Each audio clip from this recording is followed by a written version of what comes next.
كبيرا والحمد لله كثيرا وسبحان الله بكرة وأصيلا. waxaa maanta guud ahaan daafaha dunida iyo caalamul islaam lagu oogay tukashada salaada ciida magaalada Hargeysa ee caasimadda Somaliland waxay qayb ka ahayd meelaha sida weyn looga ciiday Ciid al-Adha. haddaba xaafadda Qunyardega ee magaalada Hargeysa ayaa qayb ka ahayd meelaha sida weyn looga xusay Ciid al-Adha. tukashada ka hor waxaa halkaasi barxadii lagu tukanayay kula hadlay guddiga xaafadda Qunyardega iyo sidoo kale gudoomiyaha xaafadaasi. dhammaantood oo hadalka iska daba qaatay waxay sheegeen in xaafadda Qunyardega ee magaalada Hargeysa ay ka aradan tahay waxyaabaha aasaasiga ee nolosha sida biyaha, waxbarashada, caafimaadka, wadooyinka, iyagoona xukuumadda Somaliland ku eedeeyay inaanay wax gacan ka geysan sidii ay wax uga qaban lahayd xaafadaasi Qunyardega. waxay leedahay baahiyo badan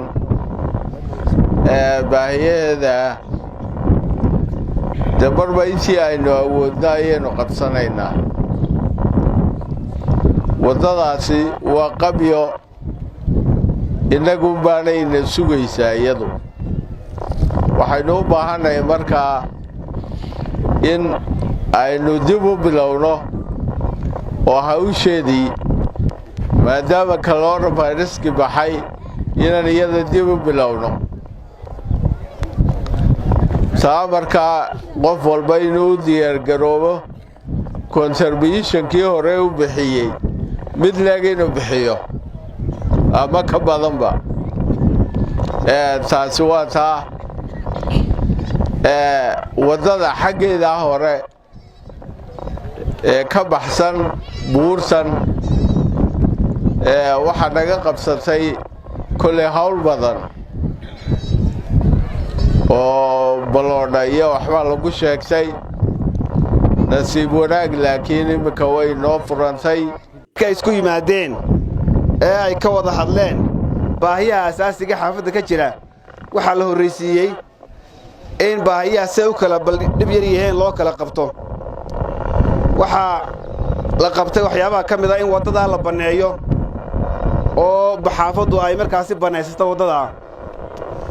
waxaa kaloo ka mid ah in markaasi xaafaddu qorshaha imika ay ugu jirto sida loogu samayn lahaa saldhig weyn ama rug markaasi amniga ah.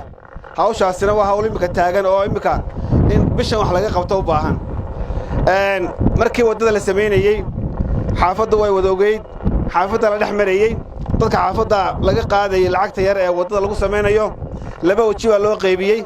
waji xaafadda wax laga qaadayay iyo waji markaasi dadka markaasi muxsiniinta ah ee ganacsatada wax laga qaadayay.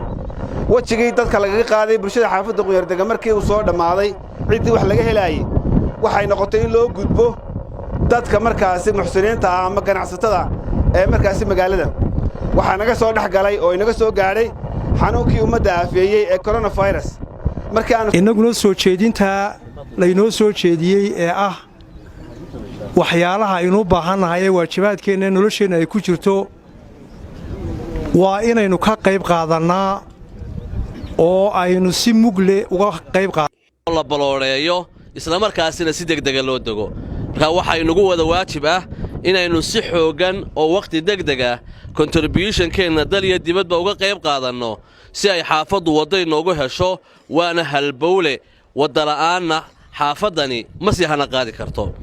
biyuhu ilaahay waa inoo sahli doonaa oo innagaa maynkii ah oo meel dheer inagama jiraan. laakiin waxaa laynooga baahan yahay inaan iska sii kaashanno oo aynu xoojinno si aynu waa wax satellite-ka ku xidhan oo telefoonnada lagu isticmaalayo oo internetka lagu isticmaalayo oo radiation sida X-ray-ga oo kale ah ayuu u shaqaynayaa. marka inta area-da tagan caafimaad heli mayso. khatar waxaa waliba ugu sugan laba shay. waxaa ugu sugan dumarka uurka leh ama dumarka ilaahay ilmaha makaankooda ku abuuray si degdeg ah ayuu uga soo ridi karayaa. walidaalika ilmaha aan maanta difaaciisu aanu adkaynay soo koraya wuxuu ku keeni karayaa xanuuno maskaxiyan ah. haddaan markaa bulshada iyo xaafaddu aanay si adag uga soo horjeedsanin berrina waxaad arki doontaa xaafadda wada taawar ah iyo subax walba inaynu la cararno waxa weeyaan ubadkeennii iyo ooryaheennii taana waxaa loo baahan yahay in aynu si adag halka ay taagantahay waa in lagu joojiyaa ninka halkaa ka taaganaya hantida soo doontay hadduu hantidiisa ka fikiraya waa inaynu innaguna ubadkeenna ka fikirnaa haddii uu maalkiisa ka fikiraya waa inaan carruurteenna ka fikirnaa suuragalna noqon mayso in maanta dhiiggeenna ay miirtaan waana inagu waajib Idruus Maxamed Caynaan Goobjoog Hargeysa